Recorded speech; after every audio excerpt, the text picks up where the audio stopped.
ನಮಸ್ಕಾರ ಕದಂಬ ನ್ಯೂಸ್ಗೆ ಸ್ವಾಗತ. ನಾನು ಸೋನಿಕಾ ಸುದೇಶ್. ಮೊದಲಿಗೆ ಮುಖ್ಯಾಂಶಗಳು. ಬೀದರ್ ಜಿಲ್ಲಾ ಆಸ್ಪತ್ರೆಯಲ್ಲಿ ವಿದ್ಯುತ್ ಕಣ್ಣ ಮುಚ್ಚಲೆ. ನಿಮ್ಮ ಕೈಯಲ್ಲಿ ಆಗದಿದ್ದರೆ ಹೇಳಿ, ನಾವೇ ವ್ಯವಸ್ಥೆ ಮಾಡುತ್ತೇವೆ. ಸರ್ಕಾರದ ವಿರುದ್ಧ ಕಿಡಿಕಾರಿದ ಬಿಜೆಪಿ. ಲೋ ಬಿಪಿಯಿಂದ ಮಹಿಳಾ ಪೊಲೀಸ್ ಪೇದೆ ಸಾವು. ಸಿರಿಯಾ ಮಿಲಿಟರಿ ಹೆಡ್ ಕ್ವಾರ್ಟರ್ಸ್ ಮೇಲೆ ಇಸ್ರೇಲ್ ದಾಳಿ. ಸುದ್ದಿಯ ವಿವರಗಳು. ಇಂದಿನ ಕಾಲದಲ್ಲಿ ಒಂದು ನಿಮಿಷ ವಿದ್ಯುತ್ ಇಲ್ಲ ಅಂದರೆ ಒಬ್ಬ ಸಾಮಾನ್ಯ ವ್ಯಕ್ತಿ ಕೂಡ ಏನೆಲ್ಲ ತೊಂದರೆ ಅನುಭವಿಸುವಂತಾಗಿದೆ. ಇಂಥದರಲ್ಲಿ ಆಸ್ಪತ್ರೆಗಳಲ್ಲಿ ವಿದ್ಯುತ್ ಇಲ್ಲ ಅಂದರೆ ಏನೆಲ್ಲ ತೊಂದರೆ ಆಗಬಹುದು ನೀವೇ ಊಹಿಸಿ. ಬೀದರ್ನಲ್ಲಿ ಜಿಲ್ಲಾ ಆಸ್ಪತ್ರೆಯಲ್ಲಿ ಇಂಥದೊಂದು ಘಟನೆ ನಡೆದರೂ ಆಸ್ಪತ್ರೆ ಅಧಿಕಾರಿಗಳು ಮಾತ್ರ ಏನೂ ನಡೆದೇ ಇಲ್ಲ ಎಂಬಂತೆ ಸ್ಪಂದಿಸುತ್ತಿದ್ದಾರೆ. ಆಸ್ಪತ್ರೆಯಲ್ಲಿ ವಿದ್ಯುತ್ ವಿಭಾಗ ನೋಡಿಕೊಳ್ಳುವ 4 ಅಧಿಕಾರಿಗಳಿಂದ ಮುಗ್ಧ ರೋಗಿಗಳು ತಾಪತ್ರಯ ಅನುಭವಿಸುತ್ತಿದ್ದಾರೆ. ಕೇವಲ 10-15 ನಿಮಿಷ ವಿದ್ಯುತ್ ಇಲ್ಲದಿದ್ದರೆ ಏನಾಗುತ್ತೆ ಎಂಬ ಕಾಮಚೂರ ವಿದ್ಯುತ್ ಕರ್ಮಚಾರಿಗಳಿಂದ ಬರುವ ಉಡಾಫೆ ಉತ್ತರಕ್ಕೆ ಬಿಜೆಪಿ ಕೂಡ ಗರಂ ಆಗಿದೆ. ಆಸ್ಪತ್ರೆಯ ಈ ಅವ್ಯವಸ್ಥೆಗೆ ತೀವ್ರ ಕೆಂಡಾಮಂಡಲ ಆದ ಬಿಜೆಪಿ ಆಸ್ಪತ್ರೆಯೊಳಗೆ ಕ್ಯಾಂಡಲ್ ಹಚ್ಚಿ ಪ್ರತಿಭಟನೆ ನಡೆಸಲು ಅವರಿಗೇನು ಹುಚ್ಚು ಹಿಡಿದಿತ್ತ? ಒಂದೇ ಒಂದು ನಿಮಿಷ ವಿದ್ಯುತ್ ಇಲ್ಲದಿದ್ದರೆ ರೋಗಿಗಳ ಹಾಲತ್ ಏನೇ ಆಗಬೇಕು? ಐಸಿಯು, ಆಪರೇಷನ್ ಥಿಯೇಟರ್, ವೆಂಟಿಲೇಟರ್ನಲ್ಲಿ ಇರುವ ರೋಗಿಗಳು ಸಾಯಬೇಕೆ? ಒಂದಿಷ್ಟು ನಿಮಗೆ ರೋಗಿಗಳ ಬಗ್ಗೆ ಕಾಳಜಿ ಇಲ್ಲವೇ?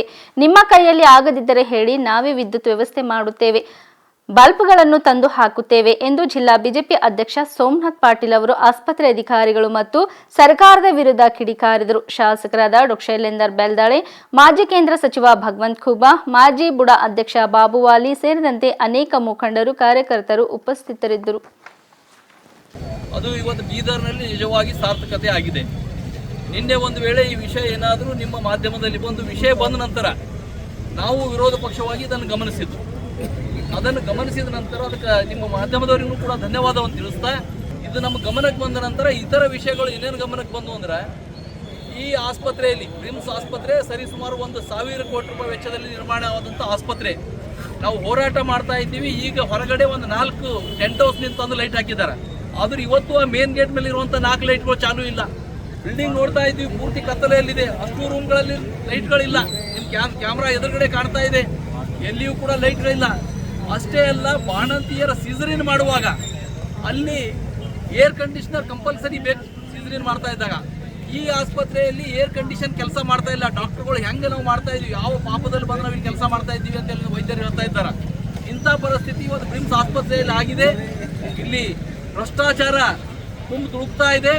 ಆ ಭ್ರಷ್ಟಾಚಾರದಲ್ಲಿ ನೇರವಾಗಿ ಈ ಜಿಲ್ಲೆಯ ಉಸ್ತುವಾರಿ ಸಚಿವರು ಮತ್ತು ಇಲ್ಲಿನ ನಗರಾಭಿವೃದ್ಧಿ ಸಚಿವರು ಮತ್ತು ಲೋಕಲ್ ಶಾಸಕರು ಕೂಡ ಅದರಲ್ಲಿ ಪಾಲ್ದಾರರಾಗಿದ್ದಾರೆ. ಅದಕ್ಕಾಗಿಯೇ ಈ ರೀತಿಯಾದಂಥ ಒಂದು ಭ್ರಷ್ಟಾಚಾರ ನಡೀತಾ ಇದೆ. ಇವತ್ತು ರೋಗಿಗಳ ಜೀವನದ ಜೊತೆ ಚೆಲ್ಲಾಟ ಆಡ್ತಾ ಇದ್ದಾರೆ. ಕೇವಲ ನಮ್ಮ ಜಿಲ್ಲೆ ಇವರೇ ಅಲ್ಲ, ಇಡೀ ಕರ್ನಾಟಕ ಸರ್ಕಾರ ಇವರ ಚೆಲ್ಲಾಟದಿಂದಾಗಿ ಇವತ್ತು ಬಾಣಂತಿಯರ ಸಾವು, ಸರಣಿ ಬಾಣಂತಿಯರ ಸಾವು ನಾವು ಎಲ್ಲ ಜಿಲ್ಲೆಗಳಲ್ಲಿ ನೋಡಿದ್ದೀವಿ. ಬೀದರ್ ಸೇರಿದಂತೆ ಬೆಂಗಳೂರುವರೆಗೆ ಎಲ್ಲ ಜಿಲ್ಲೆಗಳಲ್ಲಿ ಸರಣಿ ಬಾಣಂತಿಯರ ಸಾವಾಗಿದೆ. ಇವತ್ತು ಕಡಿಮೆ ದರದಲ್ಲಿ ಸಿಗುವಂಥ ಒಂದು ಔಷಧಿ ಕೇಂದ್ರಗಳು, ಜನೌಷಧಿ ಕೇಂದ್ರ, ನರೇಂದ್ರ ಮೋದಿಯವರು ಈ ಒಂದು ಬಡವರಿಗೆ ಕಡಿಮೆ ದರದಲ್ಲಿ 70-80% ಸಬ್ಸಿಡಿಯಲ್ಲಿ ಒಂದು ಔಷಧಿ ಸಿಗಬೇಕು ಅಂತ ಜನೌಷಧಿ ಕೇಂದ್ರಗಳನ್ನು ಪ್ರಾರಂಭ ಮಾಡಿದ್ದರು. ಇವತ್ತು ಕೋರ್ಟ್ ಸರ್ಕಾರಕ್ಕೆ ಛೀಮಾರಿ ಹಾಕಿದೆ. ಈ ಮಂತ್ರಿಗಳು ಕೇವಲ ಅದರ ಮೇಲ್ಗಡೆ ಮೋದಿಯವರ ಒಂದು ಫೋಟೋ ಇದೆ ಅಂತೇಳಿ ಸರ್ಕಾರಿ ಆಸ್ಪತ್ರೆಯಲ್ಲಿರುವಂತಹ ಜನೌಷಧಿ ಕೇಂದ್ರಗಳನ್ನು ಬಂದ್ ಮಾಡಿಸಿದ್ದಾರೆ. ಅವರಿಗೆಲ್ಲ ನೋಟಿಸ್ ಕೊಟ್ಟಿದ್ದಾರೆ. ಅವ್ರ ಲೈಸೆನ್ಸ್ ರಿನ್ಯೂ ಮಾಡ್ತಾ ಇಲ್ಲ. ಮೊನ್ನೆ ಕೋರ್ಟ್ ಛೀಮಾರಿ ಹಾಕಿದ ನಂತರ ಇಲ್ಲಿನ ಆರೋಗ್ಯ ಸಚಿವರು ಹೇಳ್ತಾರೆ, ಕೋರ್ಟ್ ಕೇವಲ ತಡೆ ನೀಡಿದೆ, ಇನ್ನೂ ನಾವು ಅದನ್ನು ಮುಂದೆ ತಗೊಂಡು ಹೋಗ್ತೀವಿ ಅಂತೇಳಿ. ಇಷ್ಟು ಜನ ವಿರೋಧಿ ಇರುವಂತ ಇವತ್ತು ಸರ್ಕಾರ ಕರ್ನಾಟಕ ರಾಜ್ಯದಲ್ಲಿ ನಡೀತಾ ಇದೆ. ಇವತ್ತು ಅವರಿಗೆ ಜನರ ಬಗ್ಗೆ ಯಾವುದೇ ಕಾಳಜಿ ಇಲ್ಲ, ಜನಪರವಾದಂಥ ಯಾವುದೇ ಕಾಳಜಿ ಇಲ್ಲ.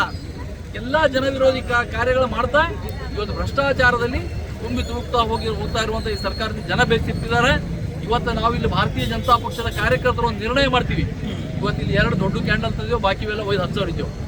ನಾಳೆಯಿಂದ ಎಲ್ಲಿಯವರೆಗೆ ಇಲ್ಲೆಲ್ಲ ಅವ್ರು ಕ್ಯಾಂಡಲ್ ಹಾಕೋದಿಲ್ವೋ, ನಾವು ಪ್ರತಿ ದಿವಸ 1-2 ಬಂದು ಇಲ್ಲಿ ಕ್ಯಾಂಡಲ್ಗಳು ಲೈಟ್ ಹಾಕೋವರೆಗೆ ನಾವು ಕ್ಯಾಂಡಲ್ಗಳು ಹಚ್ಚೋದು. ಕೊನೆಗೆ 1 ತಿಂಗಳು ಹಾಕಲಿಲ್ಲ ಅಂದ್ರೆ ನಾವೇ ನಮ್ಮ ಪಕ್ಷದ ವತಿಯಿಂದ ಈ ಮೇನ್ ಗೇಟ್ಗಳಿಗೆ ಲೈಟ್ ಹಾಕುವಂಥ ಒಂದು ಕೆಲಸ ಮಾಡ್ತೀವಿ ಅನ್ನುವಂಥ ಒಂದು ಘೋಷಣೆ ಮಾಡ್ತಾ ಇದೆಲ್ಲ ದೊಡ್ಡ ಲೈಟ್ಗಳು ಬಂದು ಬರೋರಿಗೆ ಹೋಗೋರಿಗೆಲ್ಲ ಇದಾಗಬೇಕಲ್ಲ ಅವಕಾಶ ಇರುತ್ತೆ. ರಾತ್ರಿ ಟೈಮ್ನಾಗ ಆಂಬುಲೆನ್ಸ್ ಬರ್ತಾವೆ, ಬೇರೆದೆಲ್ಲ ಬರ್ತಿರ್ತವೆ. ಅದಕ್ಕೆ ಆ ಲೈಟ್ಗಳ ವ್ಯವಸ್ಥೆ ಕೂಡ ಸರ್ಕಾರದ ಕರ್ತವ್ಯ ಇದೆ. ಸಾವಿರಾರು ಕೋಟಿ ಲೂಟಿ ಮಾಡ್ತಾ ಇದ್ದೀರಿ. ಇವತ್ತು ಒಳಗಡೆ ಅಧಿಕಾರಿಗಳು ಯಾರೇನು ಮಾಡ್ತಾ ಇದ್ದಾರೆ ಗೊತ್ತಿಲ್ಲ. ಅನೇಕ ಜನ ಅಧಿಕಾರಿಗಳು ಇವತ್ತು ನಮ್ಮ ಅಧ್ಯಕ್ಷರಿಗೆ ಫೋನ್ ಮಾಡಿ ಹೇಳ್ತಾರೆ, ದಯಮಾಡಿ ನೀವು ಈ ಹೋರಾಟ ಮಾಡ್ಲಿಕ್ಕೆ ಹೋಗ್ಬೇಡ್ರಿ, ನಮಗೆಲ್ಲ ಸಸ್ಪೆಂಡ್ ಮಾಡ್ತಾರ. ನಿಮಗೂ ಹಚ್ಚಾರ, ಯುವ ಮೋರ್ಚಾ ಅಧ್ಯಕ್ಷರಿಗೂ ಹಚ್ಚಾರ. ಕೇವಲ 15 ಮಿನಿಟ್ ಲೈಟ್ ಹೋಗಿದೆ ಏನಾಗುತ್ತೆ ಅಂತ ಕೇಳ್ತಾರೋ. 1 ಮಿನಿಟ್ನಲ್ಲಿ ಒಂದು ವೆಂಟಿಲೇಟರಲ್ಲಿ ಇರುವಂಥ 10-20 ವೆಂಟಿಲೇಟರ್ ಇರಬೇಕು. ವೆಂಟಿಲೇಟರಲ್ಲಿ 1 ಸೆಕೆಂಡ್ ಲೈಟ್ ಹೋದರೂ ಆ ರೋಗಿ ಪ್ರಾಣ ಹೋಗ್ತದೆ. ICUನಲ್ಲಿ 10 ಮಿನಿಟ್ ಹೋದರೆ ಆ ರೋಗಿ ಪ್ರಾಣ ಹೋಗ್ತದೆ. ಇವತ್ತಿಲ್ಲಿ ಆಕ್ಸಿಜನ್ ಪ್ಲಾಂಟ್ ಇವೆ. ನಮ್ಮ ಡಾಕ್ಟರ್ ಶೈಲೇಂದ್ರ ಬೆಂದಾಳೆ ಅವರು KSSIDC ನಿಗಮದ ಚೇರ್ಮನ್ ಇದ್ದಾಗ 1 ಕೋಟಿ ರೂಪಾಯಿ ಕೊಟ್ಟಿರ್ಬೇಕು ಸರ್. 1 ಕೋಟಿ ಕೊಟ್ಟು ಆಕ್ಸಿಜನ್ ಪ್ಲಾಂಟ್ ಮಾಡಿದ್ದಾರೆ ಸರ್ಕಾರದ. ಆಕ್ಸಿಜನ್ ಪ್ಲಾಂಟ್ಗಳು ಯಾವುದು ಇವತ್ತು ಯಾವುದು ಚಾಲು ಪರಿಸ್ಥಿತಿ ಇಲ್ಲಲ್ಲ. ಇವತ್ತು ಆಕ್ಸಿಜನ್ ಪ್ಲಾಂಟ್ಗಳೆಲ್ಲ ಹಳ್ಳ ಹಿಡಿದು ಹೋಗಿವೆ, ಅದ್ರ ಮೇಂಟೆನೆನ್ಸ್ ಇಲ್ಲ. ಈ ರೀತಿ ಇವತ್ತು ಪ್ರಿಮ್ಸ್ ಒಂದು ವ್ಯವಸ್ಥೆ ಆಗಿದೆ. ಇವತ್ತು ಬಡವರು ಯಾವುದಾದ್ರೂ ಹಾಸ್ಪಿಟಲ್ ಹೋದ್ರೆ ಅದು ಬರೋದು ಸರ್ಕಾರಿ ಆಸ್ಪತ್ರೆ. ಶ್ರೀಮಂತರು ಎಲ್ಲ ಕಾರ್ಪೊರೇಟ್ ಹಾಸ್ಪಿಟಲ್ ಹೋಗ್ತಾರೋ ತೊಂದರೆ ಇಲ್ಲ. ಆದ್ರೆ ಇಲ್ಲಿ ನಿಜವಾಗಿ ಸಫರ್ ಆಗ್ತಾ ಇರೋದು ಯಾರಂದ್ರೆ ಬಡವರು ಸಫರ್ ಆಗ್ತಾ ಇದ್ದಾರೆ. ಅದಕ್ಕೆ ಈ ಸರ್ಕಾರದ ಈ ಒಂದು ನೀತಿಯ ವಿರುದ್ಧ ಹಿಂದೆ ಮುಖ್ಯಮಂತ್ರಿಗಳು ಹೇಳ್ತಾ ಇದ್ರು, ಕಾಕಾ ಸಾಹೇಬ್ಗೂ ಫ್ರೀ, ಮಹಾದೇವಪ್ಪನಿಗೂ ಫ್ರೀ, ಎಲ್ಲರಿಗೂ ಫ್ರೀ ಕರೆಂಟ್ ಅಂತೇಳಿ. ಇವತ್ತು ಆ ಫ್ರೀ ಕರೆಂಟ್ ಕೊಡೋ ಪರಿ ಮತ್ತೆ ಕಂಡೀಷನ್ ಹಾಕಿದ್ರು, ಆ ಫ್ರೀ ಕರೆಂಟ್ ಕೊಡೋದಿರಲಿ, ನೀವು ಇಂಥ ಸ್ಥಳದಲ್ಲಿ ಅದಕ್ಕೆ ರೆಗ್ಯುಲರ್ ಕರೆಂಟ್ ಕೊಟ್ಟು ಜನರ ಜೀವ ಉಳಿಸ್ರಿ ಅಂತ ಒತ್ತಾಯ ಮಾಡ್ತಾ ನನ್ನ ಮಾತಿಗೆ ವಿರಾಮ ಹೇಳ್ತೀನಿ. ಇದರ ನಂತರ ನಾವು ಈ ಒಂದು ಕ್ಯಾಂಡಲ್ಗಳನ್ನು ಹೋಗ್ತೇವೆ. ಲೋ ಬಿಪಿಯಿಂದ ಮಹಿಳಾ ಪೊಲೀಸ್ ಪೇದೆ ಸಾವನ್ನಪ್ಪಿದ್ದ ಘಟನೆ ಬೀದರ್ನಲ್ಲಿ ನಡೆದಿದೆ. ಮಹಿಳಾ ಪೊಲೀಸ್ ಪೇದೆ ಸರಿತಾ 28 ಲೋ ಬಿಪಿಯಿಂದ ಸಾವನ್ನಪ್ಪಿದ್ದಾರೆ. ಬೀದರ್ನ ಸಬ್ ಅರ್ಬನ್ ಪೊಲೀಸ್ ಠಾಣೆಯ ಪೊಲೀಸ್ ಪೇದೆ ಆಗಿದ್ದ ಸರಿತಾ ಹೆರಿಗೆ ಬಳಿಕ ಲೋ ಬಿಪಿಯಾಗಿ ಸಾವನ್ನಪ್ಪಿದ್ದಾರೆ. ಮೂಲತಃ ಕಲಬುರಗಿ ಜಿಲ್ಲೆಯ ಚಿಂಚೋಳಿ ತಾಲೂಕಿನ ಕೊಂಚವಾರಂ ಗ್ರಾಮದ ಪೊಲೀಸ್ ಪೇದೆ ಆಗಿದ್ದು ಹಲವು ವರ್ಷಗಳಿಂದ ಬೀದರ್ನಲ್ಲಿ ಕರ್ತವ್ಯ ನಿರ್ವಹಿಸುತ್ತಿದ್ದರು. ಒಂದು ವಾರದ ಹಿಂದೆ ಹೈದರಾಬಾದ್ನ ಖಾಸಗಿ ಆಸ್ಪತ್ರೆಯಲ್ಲಿ ಹೆರಿಗೆಯಾಗಿ ಗಂಡು ಮಗುವಿಗೆ ಜನ್ಮ ನೀಡಿದ ಸರಿತಾ ಹೆರಿಗೆ ಬಳಿಕ ಒಂದು ವಾರ ನಾರ್ಮಲ್ ಆಗಿಯೇ ಇದ್ದರು. ಆದರೆ ಬುಧವಾರ ತಡರಾತ್ರಿ ಏಕಾಏಕಿ ಲೋ ಬಿಪಿಯಾಗಿ ಮಹಿಳಾ ಪೊಲೀಸ್ ಪೇದೆ ಸಾವನ್ನಪ್ಪಿದ್ದು ಠಾಣೆಯ ಪೊಲೀಸ್ ಸಿಬ್ಬಂದಿ ಭಾವುಕರಾಗಿದ್ದಾರೆ. ಬೀದರ್ನ ನ್ಯೂ ಟೌನ್ ಪೊಲೀಸ್ ಠಾಣೆಯಲ್ಲಿ ಸರಿತಾ ಪತಿ ಕುಪೇಂದ್ರ ಇನ್ಸ್ಪೆಕ್ಟರ್ ಆಗಿ ಕರ್ತವ್ಯ ನಿರ್ವಹಿಸುತ್ತಿದ್ದಾರೆ. ಸಿರಿಯಾ ಮೇಲಿನ ತನ್ನ ವಾಯು ದಾಳಿಯನ್ನು ಮತ್ತಷ್ಟು ಹೆಚ್ಚಿಸಿರುವ ಇಸ್ರೇಲ್ ವಾಯುಸೇನೆ ಇದೀಗ ಸಿರಿಯಾ ಮಿಲಿಟರಿ ಪ್ರಧಾನ ಕಚೇರಿಯ ಮೇಲೆ ದಾಳಿ ಮಾಡಿದ್ದು, ಇದೇ ಸಂದರ್ಭದಲ್ಲಿ ಸುದ್ದಿ ಓದುತ್ತಿದ್ದ ಟಿವಿ ನಿರೂಪಕಿ ಜೀವ ಉಳಿಸಿಕೊಳ್ಳಲು ಲೈವ್ ಕಾರ್ಯಕ್ರಮ ಬಿಟ್ಟು ಓಡಿದ ವಿಡಿಯೋ ವೈರಲ್ ಆಗುತ್ತಿದೆ. ಹೌದು, ಸಿರಿಯಾ ಮಿಲಿಟರಿ ಪ್ರಧಾನ ಕಚೇರಿಯ ಮೇಲೆ ಇಸ್ರೇಲ್ ವಾಯು ದಾಳಿ ನಡೆಸಿದ್ದು, ಈ ವೇಳೆ ಸಂಭವಿಸಿದ ಭೀಕರ ಸ್ಫೋಟದಿಂದಾಗಿ ಇಡೀ ಕಟ್ಟಡ ಧರೆಗುರುಳಿದಿದೆ. ದಕ್ಷಿಣ ನಗರವಾದ ಸ್ಪೀಡದಲ್ಲಿ ಸರ್ಕಾರಿ ಭದ್ರತಾ ಪಡೆಗಳು ಮತ್ತು ಸ್ಥಳೀಯ ಹೋರಾಟಗಾರರ ನಡುವೆ ಉದ್ವಿಗ್ನತೆ ಹೆಚ್ಚುತ್ತಿರುವಾಗ ಇಸ್ರೇಲ್ ಸಿರಿಯಾವನ್ನು ಗುರಿಯಾಗಿಸಿಕೊಂಡು ಸತತ 3ನೇ ದಿನ ದಾಳಿ ನಡೆಸಿದೆ. ರಾಜಧಾನಿ ಡಮಾಸ್ಕಸ್ ಮಧ್ಯಭಾಗದಲ್ಲಿರುವ ರಕ್ಷಣಾ ಸಚಿವಾಲಯದ ಕಟ್ಟಡದ ಮೇಲೆ ಇಸ್ರೇಲ್ ಆಕ್ರಮಣ ವೈಮಾನಿಕ ದಾಳಿ ನಡೆದಿದೆ. ಇಸ್ರೇಲ್ ದಾಳಿ ಸುದ್ದಿ ಪ್ರಸ್ತುತಪಡಿಸುತ್ತಿರುವಾಗಲೇ ಸ್ಫೋಟ ಸಂಭವಿಸಿದ ಘಟನೆ ಕೂಡ ನಡೆದಿದೆ.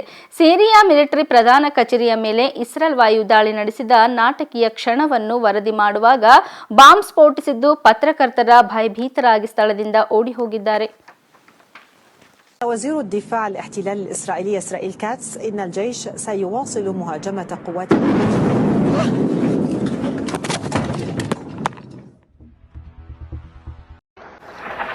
قصف يا شباب،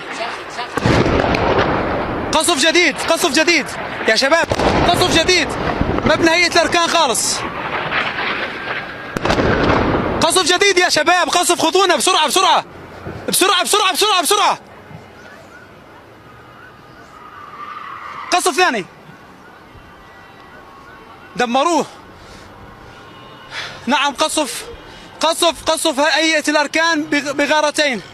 نعم نعم نعم قصف بغارتين استهدفت هيئة الأركان بشكل مزدوج من اليمين ومن اليسار. شاهدنا قطع من المبنى. ಅಮೆರಿಕದ ಅಲಾಸ್ಕಾ ಕರಾವಳಿಯಲ್ಲಿ ಭಾರಿ ಭೂಕಂಪ ಸಂಭವಿಸಿದ್ದು ರಿಕ್ಟರ್ ಮಾಪಕದಲ್ಲಿ 7.3 ತೀವ್ರತೆ ದಾಖಲಾಗಿದೆ ಎಂದು ರಾಷ್ಟ್ರೀಯ ಭೂಕಂಪ ಶಾಸ್ತ್ರ ಕೇಂದ್ರದ ಮಾಹಿತಿ ನೀಡಿದೆ. ಭೂಕಂಪದ ಕೇಂದ್ರ ಬಿಂದುವು ದ್ವೀಪ ಪಟ್ಟಣವಾದ ಸ್ಯಾಂಡ್ ಪಾಯಿಂಟ್ನ ದಕ್ಷಿಣಕ್ಕೆ ಸುಮಾರು 54 ಮೈಲುಗಳು 87 ಕಿಲೋಮೀಟರ್ ದೂರದಲ್ಲಿದೆ ಎಂದು USGS ತಿಳಿಸಿದೆ. ಭೂಕಂಪದ ನಂತರ ಅಧಿಕಾರಿಗಳು ದಕ್ಷಿಣ ಅಲಾಸ್ಕಾ ಮತ್ತು ಪರ್ಯಾಯ ದ್ವೀಪಕ್ಕೆ ಸುನಾಮಿ ಎಚ್ಚರಿಕೆಯನ್ನು ನೀಡಿದರು. ನಂತರ ಎಚ್ಚರಿಕೆಯನ್ನು ಹಿಂಪಡೆದುಕೊಂಡರು. ದಕ್ಷಿಣ ಅಲಾಸ್ಕಾ ಮತ್ತು ಪರ್ಯಾಯ ದ್ವೀಪದ ಕರಾವಳಿ ಪ್ರದೇಶಗಳಿಗೆ ನೀಡಲಾಗಿದ್ದ ಸುನಾಮಿ ಸಲಹೆಯನ್ನು ರದ್ದುಪಡಿಸಲಾಗಿದೆ ಎಂದು ರಾಷ್ಟ್ರೀಯ ಸುನಾಮಿ ಎಚ್ಚರಿಕೆ ಕೇಂದ್ರ ತಿಳಿಸಿದೆ. ಆರಂಭದಲ್ಲಿ ಭೂಮಿಯು 12 ಬಾರಿ ಕಂಪಿಸಿತ್ತು. ಈ ಪೈಕಿ ಒಂದು ಭೂಕಂಪ 5.2ರಷ್ಟು ತೀವ್ರತೆಯನ್ನು ಹೊಂದಿತ್ತು. ಸುನಾಮಿ ಎಚ್ಚರಿಕೆ ಮತ್ತು ಸಲಹೆಯನ್ನು ಅಲಾಸ್ಕನ್ ಕರಾವಳಿ ಪ್ರದೇಶಗಳಿಗೆ ಮಾತ್ರ ನೀಡಲಾಗಿದ್ದು ದೂರದ ಪ್ರದೇಶಗಳ ಮೇಲೆ ಯಾವುದೇ ಪರಿಣಾಮ ಬೀರುವುದಿಲ್ಲ ಎಂದು ರಾಷ್ಟ್ರೀಯ ಸುನಾಮಿ ಎಚ್ಚರಿಕೆ ಕೇಂದ್ರ ತಿಳಿಸಿದೆ.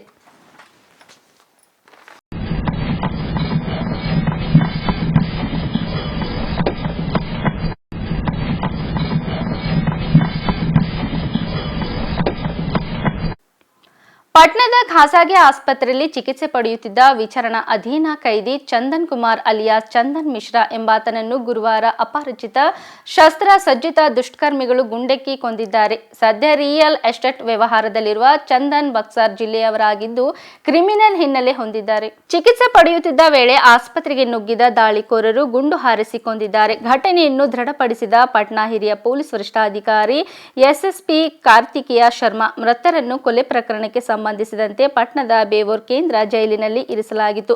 ಜೈಲಿನಲ್ಲಿ ಅವರ ಆರೋಗ್ಯ ಸ್ಥಿತಿ ಹದಗೆಟ್ಟ ನಂತರ ಪೇರೋಲ್ ಮೇಲೆ ಬಿಡುಗಡೆ ಮಾಡಿ ನಂತರ ಅವರನ್ನು ಆಸ್ಪತ್ರೆಗೆ ದಾಖಲಿಸಲಾಗಿತ್ತು ಎಂದು ಹೇಳಿದರು. ಗ್ಯಾಂಗ್ಗಳ ನಡುವಿನ ವೈಷಮ್ಯವ ಕೊಲೆಗೆ ಕಾರಣ ಎನ್ನಲಾಗಿದೆ. ವಿಚಾರಣಾಧೀನ ಕೈದಿಯ ಹತ್ಯೆಯಲ್ಲಿ ಭಾಗಿಯಾಗಿರುವ ಆರೋಪಿಗಳ ಗುರುತನ್ನು ಖಚಿತಪಡಿಸಿಕೊಳ್ಳಲು ಪ್ರಯತ್ನಗಳು ನಡೆಯುತ್ತಿವೆ. ಆಸ್ಪತ್ರೆಯಿಂದ ಸಿಸಿಟಿವಿ ದೃಶ್ಯಾವಳಿಗಳನ್ನು ವಶಕ್ಕೆ ಪಡೆಯಲಾಗಿದೆ ಎಂದು ಎಸ್ಎಸ್ಪಿ ಹೇಳಿದರು. ಹಗಲು ಹೊತ್ತಿನಲ್ಲಿ ಆಸ್ಪತ್ರೆಗೆ ನುಗ್ಗಿ ವಿಚಾರಣಾಧೀನ ಕೈದಿಯ ಹತ್ಯೆ ಮಾಡಿದ್ದು ರಾಜ್ಯದ ಕಾನೂನು ಸುವ್ಯವಸ್ಥೆಯ ಬಗ್ಗೆ ಪ್ರಶ್ನೆಗಳನ್ನು ಹುಟ್ಟುಹಾಕಿದೆ.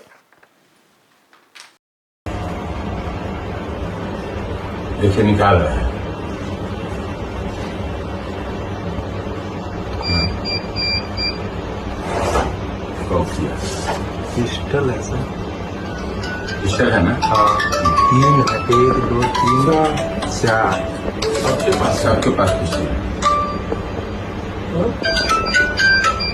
हाँ रमेश, 5 पांचों के पास है। नहीं है, हम तो नहीं किए, आप ही बताए ना। अच्छा अच्छा ठीक है हम बात करते हैं। सिंगर सर को बता दीजिए। ठीक मैडम को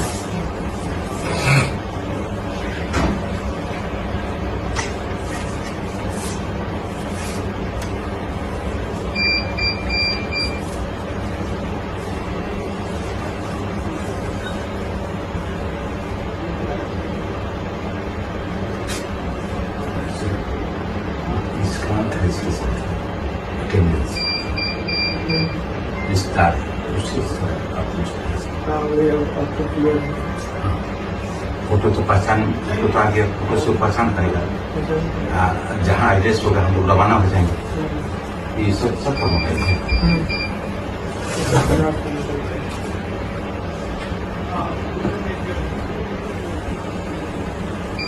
उसका अटेंडेंस को बुलाइए किस काम को? उसको भी गोली लगी है। उसको भी लगा है। गोली लगी है। ಇಲ್ಲಿವರೆಗೆ ಸುದ್ದಿ ಕೊಟ್ಟಿದ್ದು ನಾನು ಸೋನಿಕಾ ಸುದೇಶ್. ಮುಂದಿನ ಸುದ್ದಿಯೊಂದಿಗೆ ಮತ್ತೆ ಭೇಟಿಯಾಗೋಣ. ವಂದನೆಗಳು.